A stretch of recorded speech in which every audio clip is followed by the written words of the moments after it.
14.12 Western Farmers Reap Revolution in the Fields. As smoke-belching factories altered the eastern skyline, flourishing farms were changing the face of the West. The Trans-Allegheny region, especially the Ohio, Indiana, Illinois tier, was fast becoming the nation's breadbasket. Before long, it would become a granary to the world.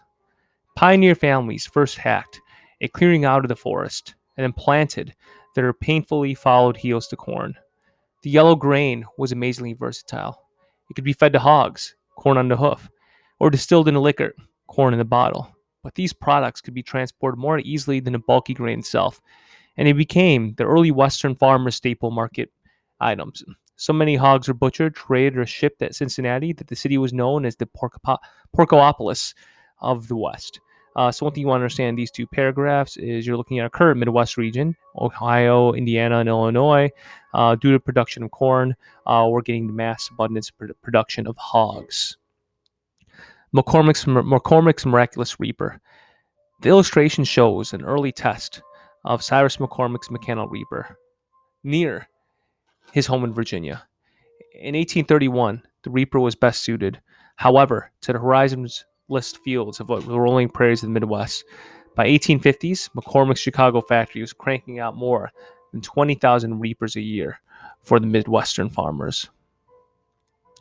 Most Western produce was first floated onto the Mississippi River system to feed the lusty appetite of the Cotton Kingdom.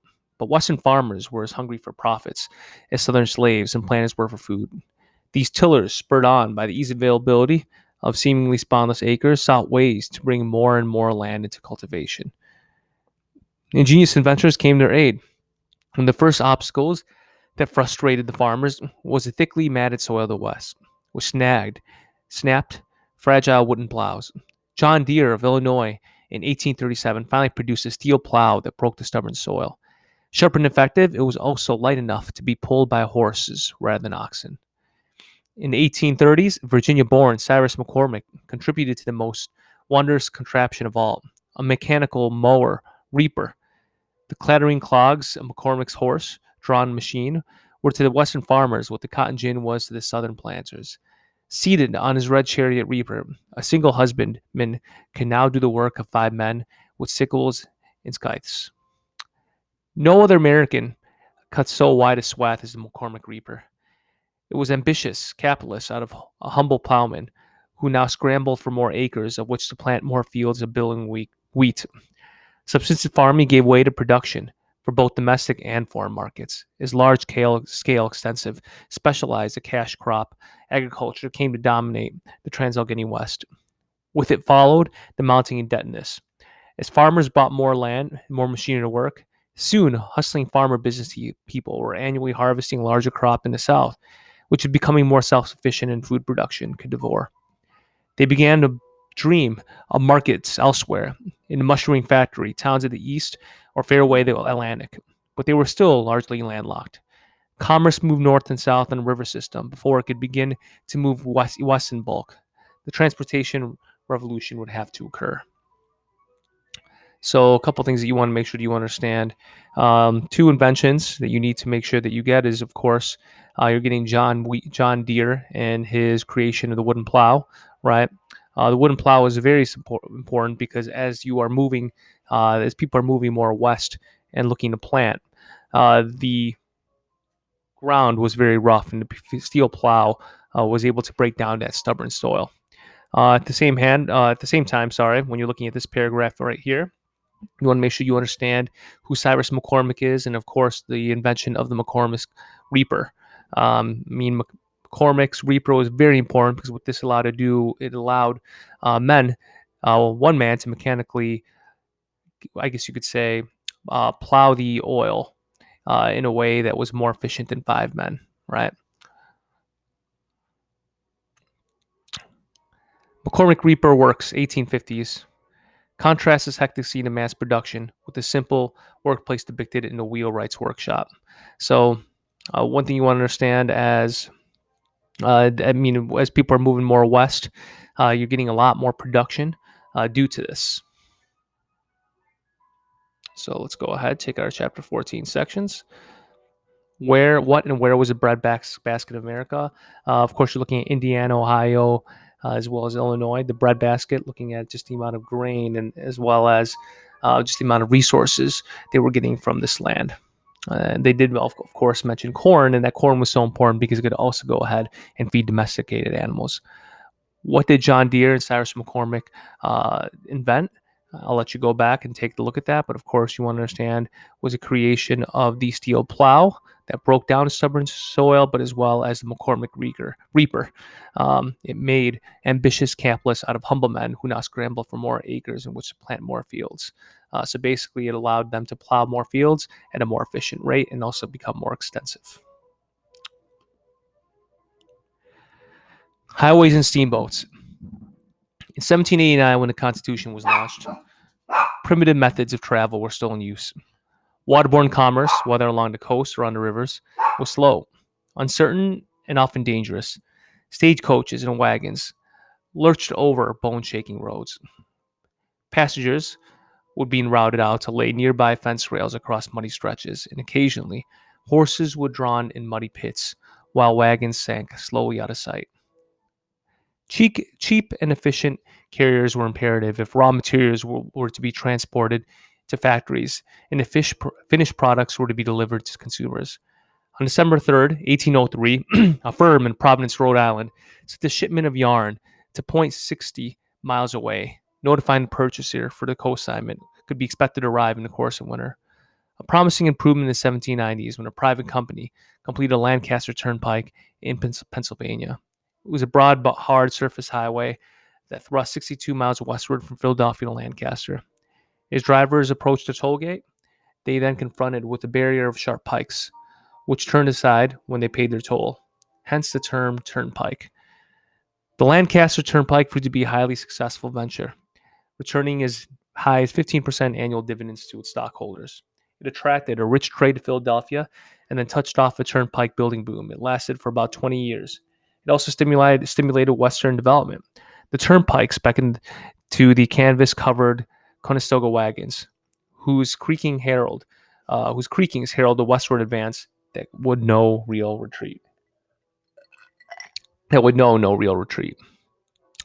thing you want to understand here is just that these three paragraphs, of course, go over the significance of road building, right? These road buildings were very important because it allowed companies to go ahead and transport finished products to their consumers at a more efficient rate. We have what we here call as a turnpike. A promising improvement came in the 1790s when a company called Lancaster, right? They surfaced a highway, and as drivers approached this toll gate, they were confronted with a barrier of sharp pikes, which were turned aside when they paid their tolls. So think about this as a turnpike is pretty much a toll system. So when these roads would be created, but after they would get to certain landmarks, they would have to pay a certain amount of fee in order to get through. Western road building, always expensive, encountered many obstacles. One pesky roadblock was the noisy states' writers who opposed federal aid to local projects.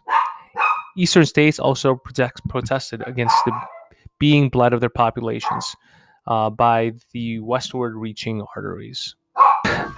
So one of the things that, of course, people are very upset about was, number one, you're looking at the federal funding, right, the aid to create these local projects. You're getting some people that are still very much against the American system brought about by Henry Clay.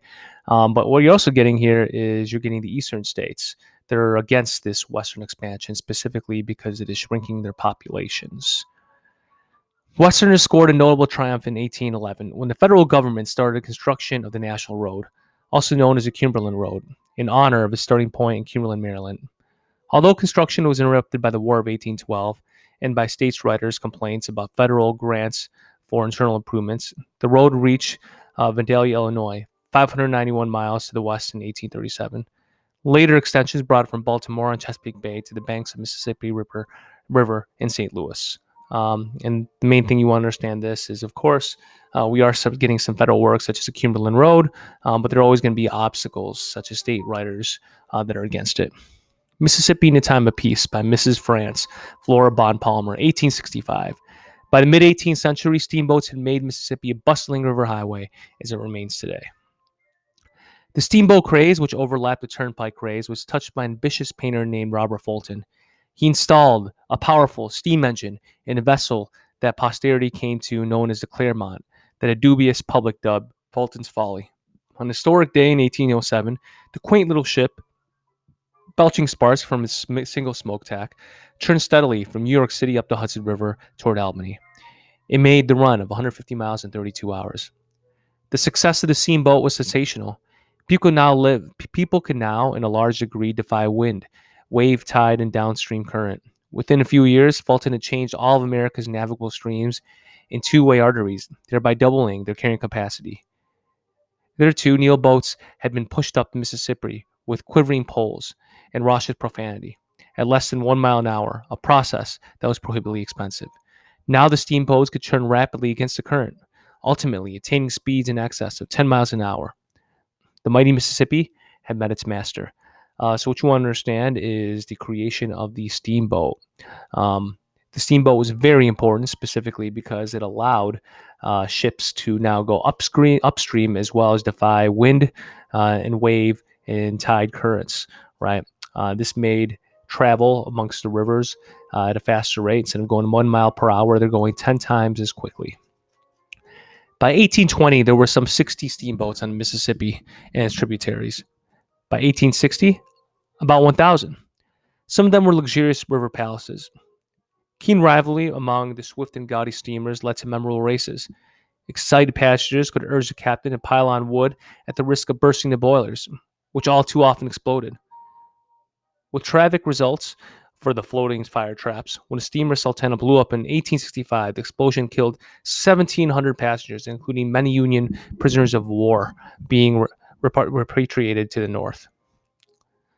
Chugging sea boats played a vital role in the opening of the West and the South, both of which were richly endowed with navigable rivers. Like bunches of grapes on a vine, population clustered along the banks of the broad flowing streams. Cotton growers and other farmers made haste to taste up and turn up the now profitable soil. Not only could they float their produce out to market, but hardly less important, they could ship at a lower cost their shoes, hardware, and other manufacturing necessities. So what you want to get from these last two paragraphs is steamboats were very important. I mean, although you are having some technical issues with them as well, people would engage in these memorable races. In 1865, of course, you're getting 1,700 passengers that are killed, which shows that the technology wasn't always perfect. However, in this last paragraph we just read, steamboats were very important specifically because it allowed producers and companies to be able to ship manufactured necessities more quickly. So all in all, what you want to understand from this section is highways and steamboats were very important because they were technology which made travel more efficient, which in ways of during this industrial, or not industrial, but which also during this time with other technology, it allows them to send manufactured goods more efficiently. What was a turnpike? Right, we kind of discussed this. The turnpike, of course, is think about a highway in which people would be able to collect tolls. Right, you would get in these turnpikes, if you read right over here, a barrier of sharp pikes would be present as these wagons would approach the toll gate. Right, they would pay their toll, and then afterwards they were able to go ahead and move on. All right. The Sultana, of course, as stated, you will find it right over here when they are discussing the different steamboats. Okay. More specifically, as mentioned, the Sultana, of course, blew up, which led to 1,700 passengers, including many Union prisoners of war, which we'll talk about in the future chapters. Okay. Clinton's Big Ditch in New York. That will be our next section. Clinton's Big Ditch in New York, 14.14. A canal cutting craze paralleled the boom in turnpikes and steamboats. See map 14.2. A few canals had been built around the falls and everywhere in colonial days, but ambitious projects lay in the future. Resourceful New Yorkers, cut off from federal aid by states' writers, themselves dug the Erie Canal, linking the Great Lakes to the Hudson River. They were blessed with the driving leadership of Governor DeWitt Clinton, whose grandiose project was scoffingly called Clinton's Big Ditch or the Governor's Cutter. So, one thing you want to understand here is, of course, there's always the debate in terms of federal money should be used in funding these projects. Well, in this case, what you're going to get is the Governor of New York, Governor DeWitt Clinton, goes ahead and decides to create the Erie Canal. Begun in 1817, the canal eventually ribboned 363 miles. On its completion in 1825, a Garlanded canal boat glided from Buffalo on Lake Erie to the Hudson River and onto New York Harbor. There, with colorful ceremony, Governor Clinton emptied a cask of water from the lake to symbolize the marriage of the waters. The water from Clinton's keg baptized Empire State. Mule-drawn passengers and bulky freight can now be handled with thrift and dispatch at the dizzy speed of 5 miles an hour. The cost of shipping a ton of grain from Buffalo to New York City fell from $100 to $5, and the time of transit for about 20 days to 6. So one thing you want to understand as a result of the Erie Canal, as pictured here, is that it made transportation and as well as goods. The price is going to go ahead and dip down because it's more efficiently sent over from the producer to the consumers.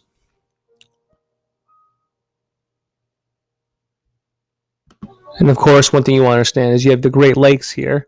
And the Erie Canal is very important because what it goes ahead and does, it connects the Erie River, right, with the Hudson River along with the Great Lakes, which are pictured right here.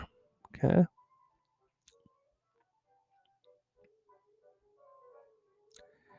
Ever-widening economic ripples followed the completion of the Erie Canal. The value of land along the route skyrocketed, and new cities such as Rochester and Syracuse blossomed. Industry in the state boomed.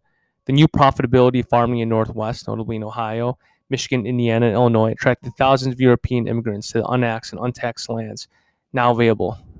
Flotillas of steamships soon plied the Great Lakes, connecting with canal barges at Buffalo. Interior waterside villages like Cleveland, Detroit, and Chicago exploded in mighty cities.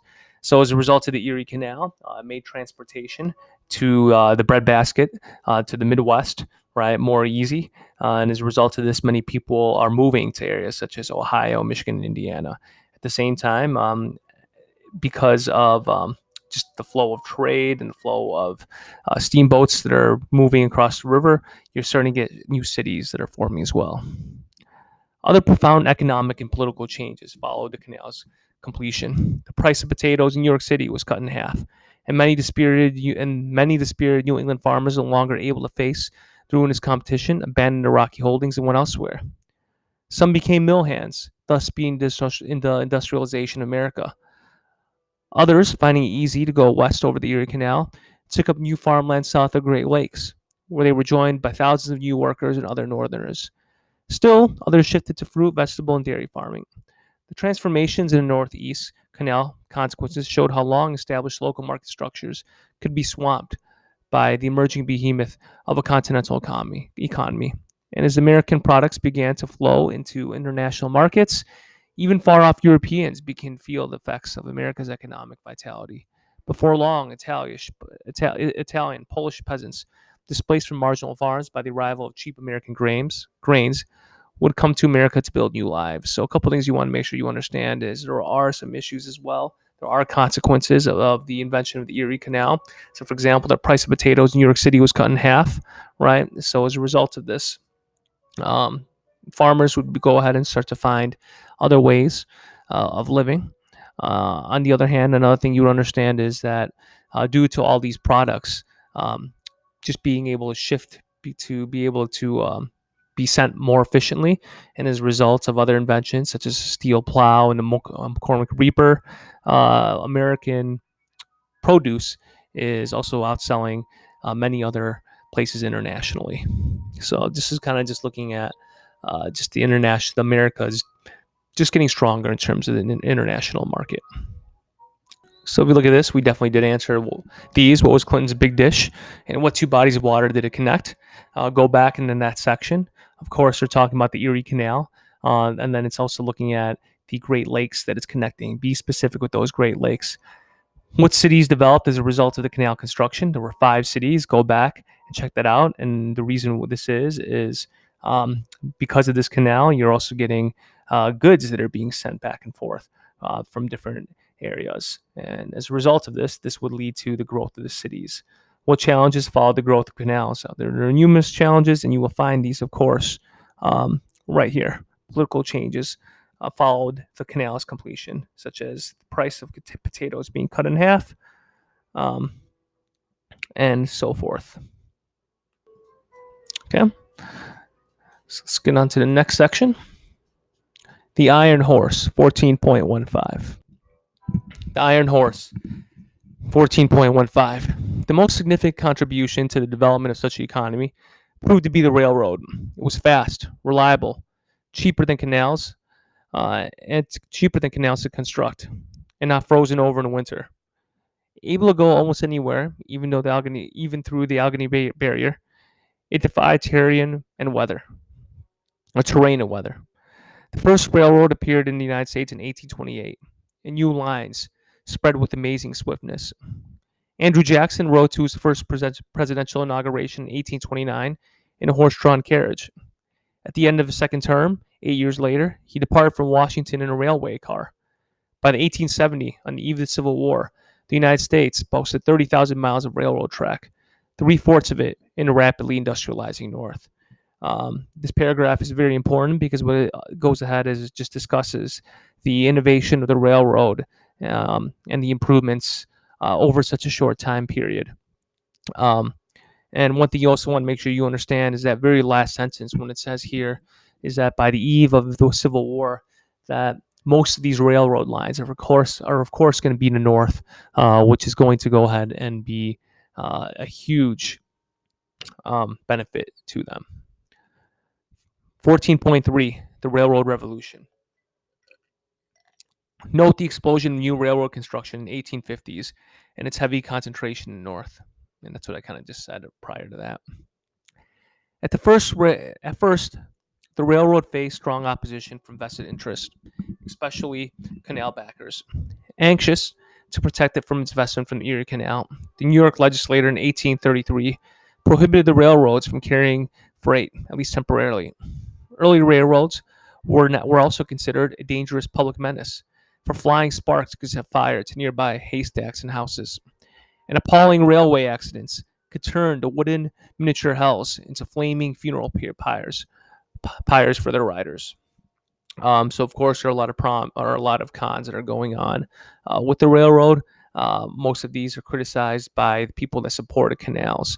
But the railroad overall, within this first 2 paragraphs, you understand is better because number one, not only does it move more quickly, but you could also use the railroads during the winter months. But some of these cons, of course, are the sparks that could use to ignite to start a fire, right? So those are some of the reasons why people were against it. In fact, they didn't actually allow transportation or moving freight on these railroads for a period of time. Railroad pioneers had to overcome other obstacles as well. Brakes were so feeble that the engineer might miss the station twice, both arriving and backing up. Arrivals and departures were conjectural, and numerous differences in gauge. The distance between the rails meant frequent changes of trains from passengers.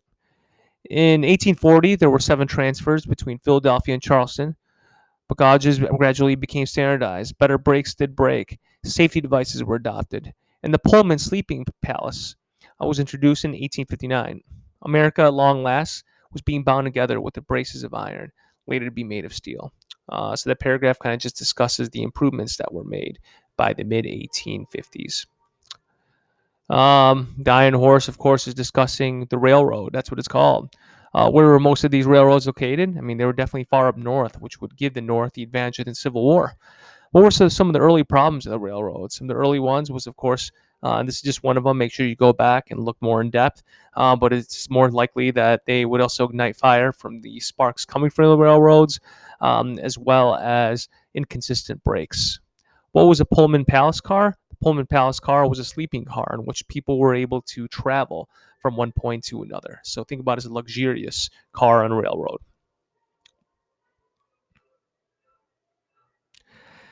14.16, cables, clippers, and pony riders. Other forms of transportation and communication were binding together the United States and the world. A crucial development came in 1858 when Cyrus Field, called the greatest wire puller in the history, organized a joint Anglo-American Canadian venture to stretch a cable under the deep North Atlantic waters from Newfoundland to Ireland. Although this initial cable went dead after 3 weeks of public rejoicing, a heavier cable laid in 1866 permanently linked the American and European continents. The United States merchant marine encountered rough sailing during much of the early 20th century. American vessels had been repeatedly laid up by the embargo of 1812 and the panics of 1819 and 1837. American naval designers made few contributions to maritime progress. A pioneer American steamer, the Savannah, crept across the Atlantic in 1819, but it used sail most of the time and was pursued for a day by a British captain who thought it a fire. In the mid 1840s and 1850s, a golden age for American shipping. Yankee naval yards, notably Donald Mackay's at Boston, began to send down the ways of sleek new craft called the clipper ships. Long, narrow, and majestic, they glided across the sea under towering mast and clouds of canvas. In a fair breeze, they could outrun any steamer. The purpose of these three paragraphs kind of talk about the improvements of the clipper ship. The stately clipper ships sacrificed cargo space for speed, and their captains made killing by hauling high-value cargoes in record times. They wrestled much of the tea-carrying trade between the Far East and Britain from their slower-sailing British competitors, and they sped thousands of impatient adventurers to the goldfields of California and Australia. But the hour of glory for the Clipper was relatively brief. On the eve of the Civil War, the British had clearly won the race for maritime ascendancy with the iron tramp steamers, tea kettles. Although slower and less romantic than the Clipper, these vessels were steadier, roomier, and more reliable, and hence more profitable. No story of American communication could be complete without including the Far West. By 1858, horse-drawn stagecoaches, immortalized by Mark Twain's Roughing It, were a familiar sight.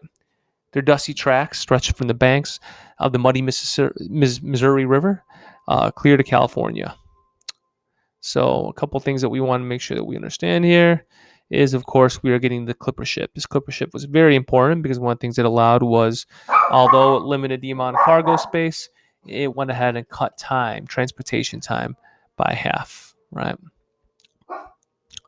Let's move forward. Even more dramatic was the Pony Express, established in 1860s to carry mail speedily the 2,000 lonely miles from St. Joseph, Missouri to Sacramento, California.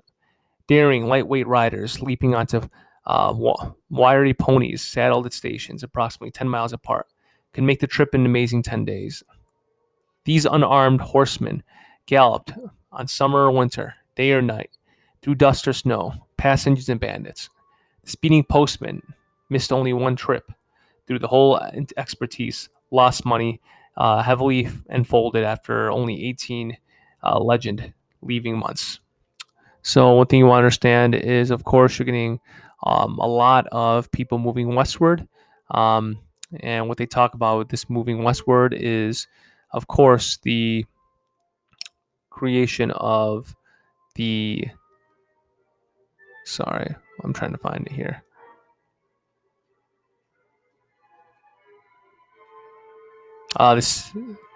These stagecoaches, right? Horse-drawn stagecoaches, as people would move from Missouri and start to go ahead and settle westward, right?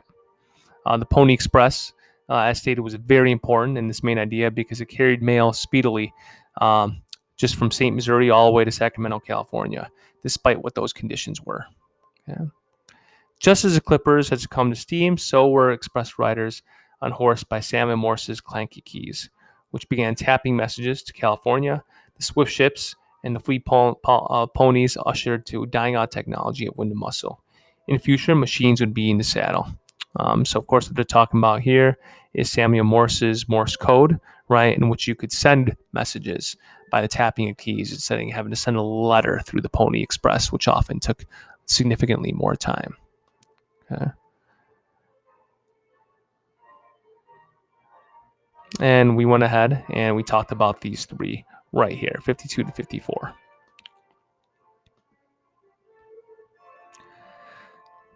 .17, the transport web binds the Union. More than anything else, the desire of the East to tap to the West stimulated the transportation revolution. Until about 1830, the produce of the Western region drained southward to the Cotton Belt or to the heaped up wharves in New Orleans. The steamboat vastly aided the reverse flow of finished goods up the watery western arteries and helped bind West and South together. But the truly revolutionary change in commerce and communication came in the 3 decades before the Civil War, as canal and railroads radiated out from the east, across Alleghenies into the blossoming heartland. The ditch diggers and the tie layers were attempting nothing less than a conquest of nature itself. They would offset the natural flow of trade of the interior rivers by laying down an impressive grid of internal improvements. The builders succeeded beyond their wildest dreams. The Mississippi was increasingly robbed of its traffic as goods moved eastward on chunging trains, puffing lake boats, and mule-tugged canal barges. Governor Clinton had in fact picked up the mighty Father of Waters and flung it over the Alleghenies, forcing it empty into the sea at New York City. By the mid-1840s, the city of Buffalo handled more Western produce than New Orleans. Between 1836 and 1860, grain shipments through Buffalo increased a staggering 60-fold. New York City became the seaboard queen of the nation, a gigantic port through which a vast hinterland poured into wealth, to which its daily economic tribute. By the eve of the Civil War, a truly continental economy had emerged. The principle of division of labor, which spelled productivity and profits in factory, appealed on a national scale as well. Each region now specialized in a particular type of economic activity. The South raised cotton for export to New England and Britain. The West grew grain and livestock to feed factory workers in the East and in Europe, and the East made machines and textiles for the South and the West. So, one thing you understand about this paragraph that I just read here is this growing sectionalism that's happening. Of course, we talked about the issue of slavery, but we're also looking at how different areas are associated with different parts of the economy, and you want to make sure you understand that. And the prior two paragraphs go over the transportation revolution. Of course, you're getting the rise of New York City during this time, but those first two paragraphs kind of just discuss that a lot of the trade is now moving from the rivers to the railroads, as well as to the use of canals. Okay. The economic pattern thus woven had fateful political and military implications. Many Southerners regarded the Mississippi as a silver chain that naturally linked together the Upper Valley states and the Cotton Kingdom. They would become convinced as secession approached in the 1850s that some or all of these states would have to secede with them or be strangled. But they overlooked the man-made links that increasingly bound the Mississippi Valley to the east, an intimate commercial union. Southern rebels would have to fight not only northern armies, but the tight bonds of an independent continental economy. Economically, the two northerly sections were conjoined twins. So this, as I was saying, I mean, although the Mississippi River is very important, it's also important to look at the use of that these rivers are functioning well because of the building of canals, right? And of course, you're also getting the railroads are so important. So in many ways, all these things are conjoined. And the author of our text kind of mentions how the South is very much reliant on the Mississippi River in terms of the economy. But of course, that's not the only important part of the economy during this time. So we went ahead and we talked about these 55 and 56. Those should have been answered. Okay.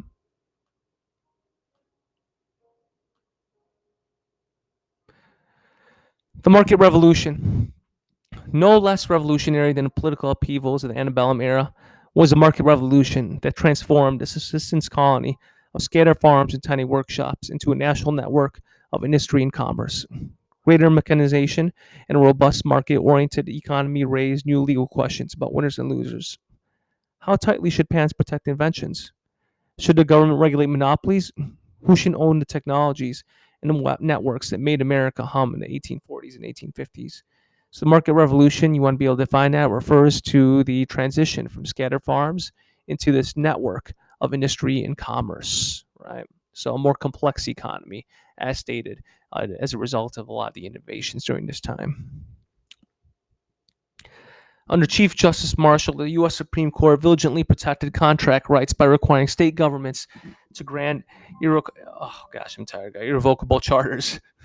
Monopolies easily developed as new companies found it difficult to break into markets. After Marshall died in 1835, the climate began to change, and the winds of economic opportunity blew more freely. Proprietors of Boston Charles River Bridge, which included Harvard College, sued the owners of the New Warren Bridge for unconstitutionally violating the original contract. The new Chief Justice, Roger B. Taney, sided with the newcomers and argued that the rights of the community outweighed any exclusive corporate rights. Taney's decision opened new entrepreneurial channels and encouraged greater competition. So did the passage of more liberal state and corporation laws beginning in the 1830s, granting investors the benefit of limited liability if their companies were sued or went bankrupt. As more and more American mill workers went on as farmhands, women as well, and men linked their economic fate to the burgeoning market economy. The self-sufficient household of colonial days were transformed. Most families once raised all their own food, spun their own wool, and bartered their neighbors for new necessities that they can now take themselves. In growing numbers, they now scared to work into wages for mills, or they planted just crops for sale at market and used the money to buy goods made by strangers in far-off factories. Store-bought fabric, candles, and soap replaced homemade products. A quiet revolution occurred in the household division of labor and status. Traditional women's work was now rendered superfluous and devalued. The home itself, once a center of economic production in which all family members cooperated, grew into place of refuge from the world of work, a refuge that became increasingly the special and separate sphere of women. Um, so one thing you want to understand this paragraph, of course, is a result of the economy, that families are no longer self-sufficient, right? Rather, they're working in the mills and they're purchasing these products that are produced in mass. One of these things it's going to do is, of course, is going to go ahead and shift, in some ways, the role of woman, right? As stated in that. Revolutionary advances in manufacturing and transportation brought increased prosperity to all Americans, but they widened the gulf between the rich and the poor. Millionaires had been rare in the early days of the Republic, but by the eve of the Civil War, several specimens of colossal financial success were strutting across the national stage. Spectacular was the case of fur trader and real estate speculator John Jacob Astor, who left an estate of $30 million on his death in 1848. So what this paragraph is basically discussing is growing wealth inequality as a result of the market revolution. You're getting a lot of millionaires that are kind of coming up during this time. Cities bred the extremes of economic inequality. Unskilled workers, them as always, fared worse. Many of them came to make up floating mass of drifters. They buffeted from town to town by the shifting prospects for menial jobs. These wandering workers accounted at various times for up to half of the population of the brawling industrial centers. Although the numbers were large, they left little behind them but the homely fruits of the transient labor. Largely unstoried and unsung, they are among the forgotten men and women of American history. All right, so of course, as stated, these unskilled workers, of course, are not getting necessarily paid well, and they're moving from town to town, right? And with this in mind, we're also going to get an abundance of wealth and equality. Chicago, 1857. A modest village of a few hundred souls in the 1830s, Chicago was a teeming metropolis just 2 decades later, one of the fastest growing cities in the world. A food and livestock processing center and a transportation hub, it served the vast farming area of the Western Plains, a remarkably productive agricultural region and breadbasket to the world. So Chicago, of course, is doing very well. And one of the reasons why you want to think about this is because Chicago has a lot of easy access to rivers as well as the lake, and as well Lake Michigan, of course, it is, and as well as the railroads. So with this in mind, it becomes a flourishing city with the access to all of the livestock and as well as grain and crops nearby as well. Many myths about social mobility grew up over the buried memories of these unfortunate day laborers. Mobility did exist in industrializing America, but not in the proportions that legend often portrays. Rags to riches success were relatively few. Yet America, with its dynamic society and wide open spaces, undoubtedly provided more and more opportunity than the contemporary countries of the Old World, which is why millions of immigrants packed their bags and headed for the New World shores. Moreover, a rising tide lifts all boats, and improvement in overall standards of living was real. Wages for unskilled workers in America rose about 1% from 1820 to 1860. This general prosperity helped diffuse the potential class conflict that might otherwise have exploded, and that did explode in many European countries. So overall, I mean, although there's a lot of wealth inequality, it was still significantly better than a lot of the European states during this time. So with this in mind, that's one of the reasons why you're going to get a lot of immigration coming over. Yeah. So we went ahead and we did answer these market revolution questions. We defined that. I'll look in that second paragraph about Marshall's court review of contract rights, right? Of course, I mean, it kind of discusses that when looking at contract rights, is that the general community should be benefited. Kind of going over here, right? The U.S. Supreme Court diligently protected contract rights by requiring state governments to grant irrevocable charters, right? Monopolies easily developed as new companies found it difficult to break into markets, right? So what you're seeing here is, of course, that John Marshall is kind of protecting contract rights, right? To saying that the government can go ahead and uh, step over these contract rights. But of course, this is going to go ahead and change a little bit later. Okay. And of course, we talked about, yeah, and that's kind of as I was talking about, foreshadowing Roger Taney's Supreme Court ruling. Okay. And also discussing the inequality that existed, right?